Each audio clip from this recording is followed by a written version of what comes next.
So the first thing that I want you to do is I'm going to have you create a value scale. And you're working in ink, right? You can create a value scale, though, the first value scale with your pencil, all right? And it needs to be very clear in succession, one value to the next, 9 values. 9 is black, 1 is white. You want to make sure that your values sequentially reduce in an orderly fashion. That's number 1. That's the first thing you do. Create a value scale. The second thing you're going to do is you're going to create a secondary value scale right above that first one that you've done in pencil, that you can smear and make perfect and all that, right? That secondary value scale is going to be split up by lines, and directly above that, you're going to do a corresponding value in any kind of technique that you want. If you're thinking about different techniques, the technique that I used is Pointillism, right? I'm going to have a creative video here. All right. If I start a value scale directly underneath this, and I use just scribbles, I want to go from essentially black all the way to my white, okay? So you're going to take some time doing that. This is going to take about half an hour, okay? Make sure that they're split up and that it's fairly clean. And that corresponding value scale is going to be what you use to read this assignment. A lot of students get kind of lazy with it, so that's an important facet. Yes, ma'am? I printed out my picture in color. Did I mess up that? Yeah, you want it in black and white. Okay, so what I have here is some MOOC guy that I found online because I was too lazy to go outside and take a picture of myself because I'm insecure. But what I have is he's lit from the side, right? It's a very strong value component. A student asked me before if their photograph is okay because it was a very severe shadow. That's actually a good thing. It's really dramatic, all right? So, because I have a lot of white going on here on this guy, and that's not terribly interesting to draw, okay? The subtleties and the nuances actually matter. All right, so the second step on my 8x10 photograph is to grid it out perfectly in 1/2 inch squares, okay? 1/2 inch, if you're not used to reading a ruler, because I'm just gonna say it, if you zoom in, go ahead and zoom in, 1/2 inch is marked by that center line there, that long line there. Every other long line, which is almost as long as that center line, is a 1/4 inch, okay? And there are actually 8 lines within that inch, okay? So 1/8 of an inch, right? 2/8 of an inch, which is a 1/4, right? So after you have gridded directly over your photograph with black pen, you can do what I did, which is essentially put the letters of the alphabet on one side and the numbers on the top, okay? This is a way for you to be able to get to a spot really quickly so that you never lose your spot, because that's part of the challenge of this assignment, all right? That's step number 2.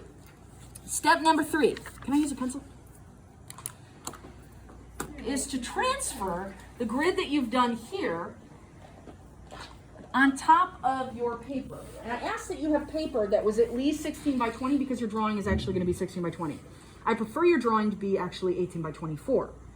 But if this is 18 by 24, 18 long, 24 tall, I know pretty simply that 16, if you subtract 16 from 18, that's 2, which means I only go up 1 inch from the edge, okay? But that might be difficult for you to figure out. Okay, let's be real, especially if your paper is like 25 by 30, right? So the easiest way to do this is essentially just to start at the bottom, go 1 inch up, and your ruler is already 1 inch wide, okay? Mimic the picture plane at the bottom there, make sure it's level, do a very light line across, okay? Find the center point of that. This is 18 inches. What's 18 divided by 2? 9. I find the center point of that, which is 9. And if I know that I need this 16 inches wide, I just measure 8 inches out from the center in order to get that centered. okay? 16 inches wide. I don't think I've heard of All right. social distancing. The problem with this is it's only an 18-inch ruler, right? But I know how wide this is. In order to get this perfect, I know that it's an inch from the side here. So I'll mark it an inch from my edge so that I know it will be actually square and not some weird wonky square. And I'll measure it all the way up. And I'll do it very lightly. I'm going to repeat that. Lightly, lightly, lightly. This is a pen assignment. And so anything that you do in graphite, this is what graphite is, a pencil, is going to need to be erased at the end. All right. So I make sure I'm 20 inches up.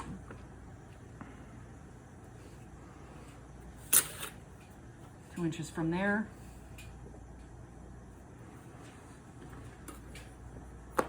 Now, I don't want to just put my line down. I do want to actually measure from my edge. So I'm going to measure from my little decal there, place where I tear it, just so I have it level.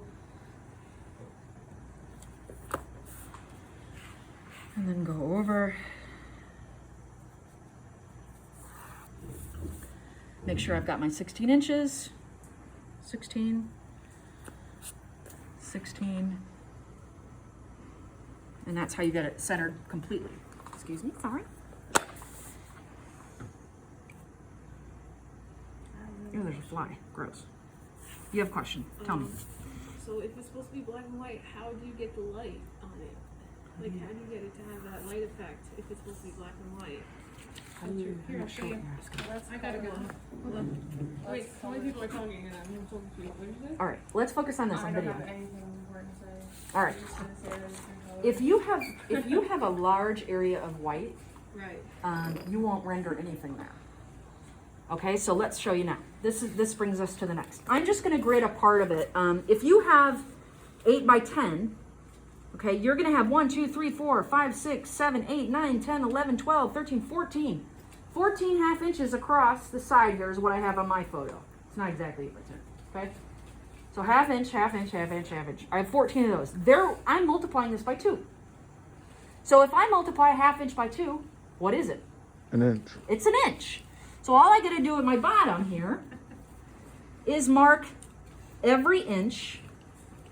And this is going to take you an hour, but just think of other things. Think of how rich you'll be in the future. How easy life will be. Yeah. Vacations in Greece. All right. I'm going to measure, and because this is not 20 inches long, I'm going to do that in the center too so that I know it's on. And I'm going to go all the way up. Okay? So your objective is to ensure that you have as many squares on your transferred drawing as you do your printout. Do y'all understand that? Yes. If you don't have that, your life will be miserable and you won't get it right. So you're going to go all the way up. And I don't have time to quite grid this the whole way. So I'll just go a little bit, okay? And I'll show you how to do the start. All right, let's pretend that I've gridded the entire thing. I'm going to grid the side too for every inch. And before I even start this, I want to make sure that I've actually got as many, like count them, as many squares as I have on the printout. All right. So imagine the whole thing is gridded out. Now this is the important part. I take a white sheet of printer paper and using just a little X-Acto blade, I cut out a half-inch square. All right. A lot of people want to go into this and just start drawing it out. Don't do that. Do not do that. That is not this assignment. The trick to photorealism is not trying to go into the big part. It's going into the little parts first. Remember Gestalt theory? Did I talk to you about that yet? The whole is greater than the sum of its parts? Did I talk to you about that yet? Okay. You have to start with the parts for this. So, once you have that little black or little open square there, with your very precious alternative value scale done in ink and your regular value scale, I start at the very bottom at square one. Literally at square one, for use of a cliche, okay? And what I do is I go to the very bottom, and I just isolate everything away. And I hold up my value scale to it, and I say, which number is that? Is it a 3? No. Is it a 9? Yeah. It's a 9. It's in between a 9 and a 10, but I'm going to say it's a 9. Okay?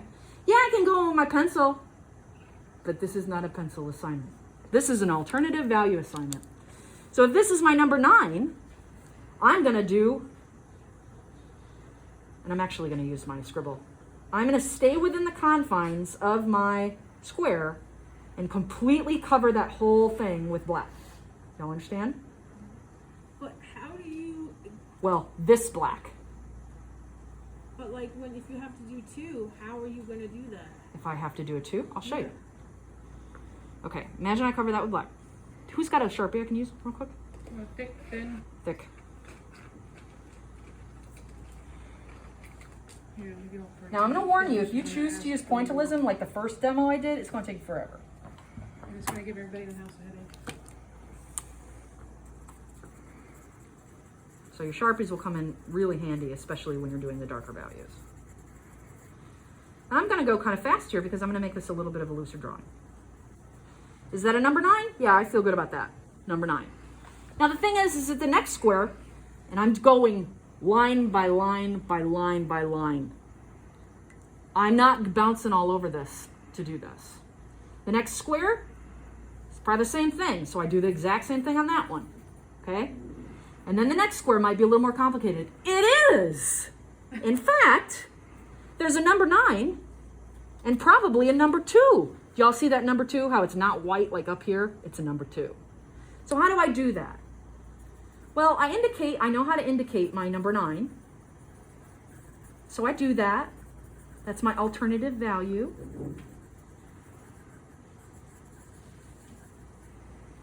And I see that it's a triangle. And I see it doesn't quite bisect that triangle. So I'm gonna loosely lose that edge. I go to my pen. And the thing is that I can use my pen very lightly, can't I? And so I'm just going to indicate that number 2 very, very lightly. And yes, I'm going to screw up occasionally, and that's fine. But that would suffice. So we can do the whole thing in just Sharpie and pen? Yes. Okay. Okay. That's a number 2. I'll put that number 2 on as well. Okay. That's a really uncomplicated area of the photograph, isn't it? Yeah. All right. What happens when I get to something like the eye? Let's go to a square in the eye. And I'm just going to do this over here so that you can see. Okay? Y'all close enough to see that? Okay. What I do is I establish the shape first. And I say, okay, I'm going to kind of draw that out because I know where this ends and I know where this ends. Kind of draw it out there, just real lightly.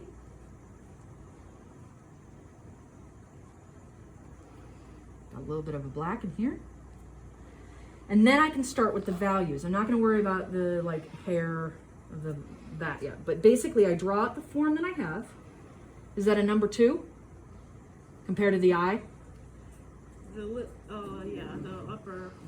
This Caucasian man. The brow. That little lid area. The is corner like on the bottom right is like a 1. Uh-huh. We're not talking about that thick line though. We're talking about that big shape. Start with big his shapes eyebrow. first. So what I'm going to do is just kind of indicate the same number 2 as I had down there. Using the lightest edge. And I'll bring up the rubric at the end there so you kind of can see what I'm doing. And then I can darken. And remember, this is going to be a loose drawing for me. It can be tight for you if you want it to be. And I can say that lid there, that shape, is not quite as dark as the actual lid itself. Or as thick. And then I get a little darker up here. And that's done. And then I move on to the next one. And I say, okay, this is going to be the shape. This is about where it hits. And then I start all over again. For a little white area, like that white highlight there, I just make sure I isolate it. And then don't color it in. And I don't color it in. And I can go back to my Sharpie. And there's a reason I'm using the scribble, because the scribble is going to be consistent across the entire thing, okay? It's going to be a stylized portrait for what I'm doing. And the important thing about that is that I'm not going in really tightly in one area and going really loose in another. Consistency kind of matters. So as I do this, I want to ensure that I am following my own guidelines. This is my guideline, right?